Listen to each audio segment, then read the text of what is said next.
Hello friends, welcome back for Bitcoin Technical Analysis. I'm Rocky Outcrop, this is the Rocky Outcrop channel. This is going to be a Bitcoin Technical Analysis video. Of course, we do these daily, so you should hit that subscribe button. You've seen YouTube before though, you don't need me to explain all the things that I want. Just want to say that I do massively appreciate it to everybody who actually does that. And of course as well, we'll be doing an Ethereum, a Chainlink and a Tezos video after this one. So look out for those after this one's published, or, you know, depending on how the upload goes and whatever else. Didn't have the internet working earlier on, so a bit delayed today getting started, but that's all good. Anyway, overall, there's not an awful lot to talk about, and I think I'll be able to actually achieve that 5-minute video target for the first time in forever. What have we got to talk about? Well, you know, almost nothing's changed since yesterday, so you can watch that, and there's a lot of really good information in there. There's a section at the end as well where I talk about what Gestalt means and kind of demonstrate that by hypnotically talking as I move the lines around on the chart. Some people might quite like it, and other people might think that I'm just being a bit, you know, mad, but it's worth watching in my opinion. Also, there's a lot of good technical analysis in there, which is all perfectly relevant for today, and I suspect will be for tomorrow as well, if I'm honest with you.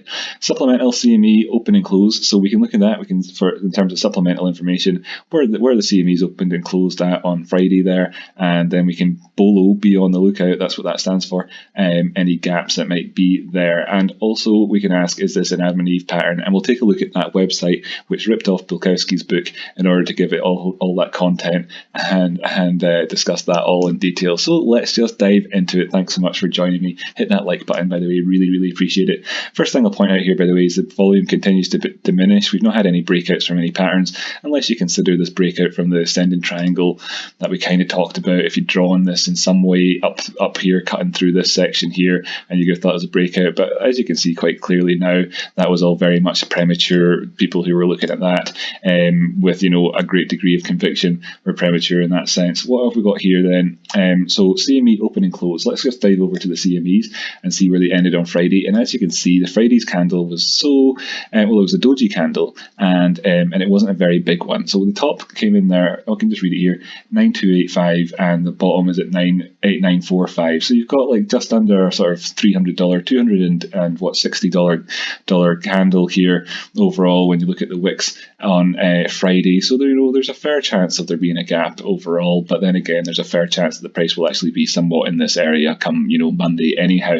So that's what we can be aware of. If the prices open up on Sunday night, you know, universal time, then you're looking at them being below 8,900 on spot prices. You know, about 8,900 or so, 8,850, and you'd have this gap towards the upside. And if the prices are above 9,285, so let's call that 9,200, generally speaking, on the spot prices, then you'd have potentially a gap below us on the chart. And of course, those skins get filled up. What's the other thing that we could talk about while we're here? Well, I suppose I did point out at the time that last week, when we were talking about this sort of thing, last Monday or whenever it was, 5 or so days ago on Monday, that there was a gap here, the hourly gap on the charts, and this was quite a big one, as you can see here on the hourly chart. And people seem to look at the gaps on these things and kind of just, you know, pick and choose what they want for the clickbait aspect of Bitcoin videos. And we talked about how actually, if you do the research, you can see that these early gaps actually have been all closed pretty much throughout the year. So there's this drop down in price hatching that we saw over here on the 20th of May, which came down and ultimately filled up that gap, and then of course continued on below that. But this gap fill in and of itself was no surprise to the Rocky Outcropticians in the world. We all knew that was the case, and that was quite likely to happen anyway. So yeah, anyway, we can see then that, like, if you want to look for other hourly gaps as well, just as it happens, you know, there's a little gap here that got filled and stuff like that. You know, they tend to get filled. So we'll keep an eye out for how this opens up on Monday and see if there's anything. But the chances are, if there is a gap, it get filled fairly quickly. Don't see much volatility happening at the minute. Okay, famous last words. If things all go crazy tomorrow, then you know I'm an idiot, and feel free to tell me that, I suppose. Anyway, going over to the other charts as well, just so we can have a broader perspective. If I go to 24-hour time frame and point out, you know, just as a reminder that you'll see all this information in yesterday's video and explainers for all this sort of stuff, but we are looking in terms of, like, if there's going to be gaps and whatnot, that 8,900 line is what we're looking at in terms of support for the downside. Breaking past that could be kind of a bearish scenario opening up for us. Just above our heads here at 9,200, there's another area of support or resistance, as it were. So breaking up above that, of course, could be quite a bullish type of thing in a sense, but either way, you probably have a gap there which it could anticipate being filled quite rapidly. In terms of gaps that wouldn't necessarily get filled quite rapidly, if it was a breakaway gap, so to speak, then you're looking down at 8,500 and you're looking up at least at 9,500 in terms of those two aspects. So anyway, let's just dive back over to the chart we were looking at to begin with and discuss, is this an Adam and Eve pattern? And how am I doing in time-wise? Got a couple of minutes here. If I get it under 7 minutes, I'll be happy. So if we look at this could be the Adam section. I'll just use the little brush here. This could be the Adam section. This could be the Eve section. What would that mean? Well, this would be your neckline more or less in here. I say neckline, but the sort of confirmation line, I think, is the technical term. That could be like your measured move. That could take us down to 7,000. Okay, if this sort of thing plays out. And what is an Adam and Eve double top? An Adam and Eve double top is, well, it's one of these. It looks like this. You've got a narrower one there. That's Adam. A wider one is Eve. I like to think about it as being like the Eve is wider because she's wearing a skirt. I don't know what the thinking is behind it, but there you go. That's my thinking. And what does Bukowski say about it? Well, they fail. They fail all the time. 65% of the time these patterns fail.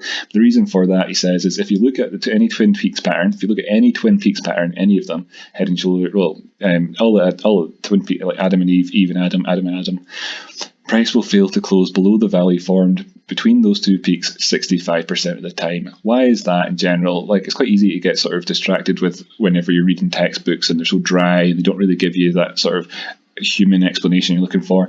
Why is that? Well, because generally speaking, if this is the sort of the valley here, 65% of the time actually comes in and doesn't set in a lower low, and then then that's the pattern failed. That's what that translates to, by the way. Overall performance 45 out of 53 is a crap pattern. Break-even failure rate 31%. It's not exactly the best pattern in the world. Average decline 13%. But whatever, 13% price action decline here. Of course, you could have a good $900 drop in price. Identifications upward leading to the pattern, of course, got that. Two distinct tops, yep, we've got that. The Adam and Eve shape, inverted V's, and blah blah blah. The valley drop between the tops should measure at least 10%, but allow exceptions. So allow exceptions, but we've got price 10,000 and 8,000, so at least we're all right there. Separation should be several weeks apart. Okay, let's just skip past that one.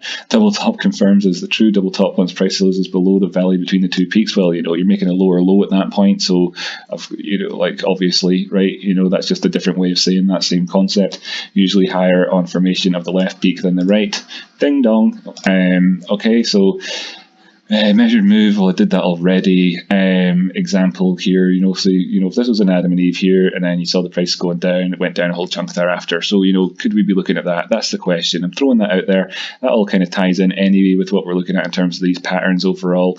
If we break out from this thing and then it goes on further down and further down, then there'll be various other elements along the way. Of course, there's the support there. There's the confirmation line 8.5. There's the moving averages in here 8,000. There's the sort of previous lows areas around here at the 7,000. There's various different things. That's where the VPVR comes back in at. Lots of stuff that we could be talking about, but of course we discussed all of those things in great detail in yesterday's video, so I invite you to go ahead and watch that. This is a supplemental for that one. I hope you've enjoyed this sort of extra information to carry over the weekend. Thank you so much for tuning in. Remember, share this video with a friend if you've got one that you think would like it, and hit that subscribe button for daily technical analysis for this and 3 other coins, and of course as well to join me in the Discord if you like. I just installed a bot there yesterday, so you can type in a wee code and you get your chart patterns showing up or charts showing up as a little picture inside the Discord. A bit of fun, makes discussing things easier. Okay, great. That's everything. Thanks so much for tuning in. I'll catch you next time.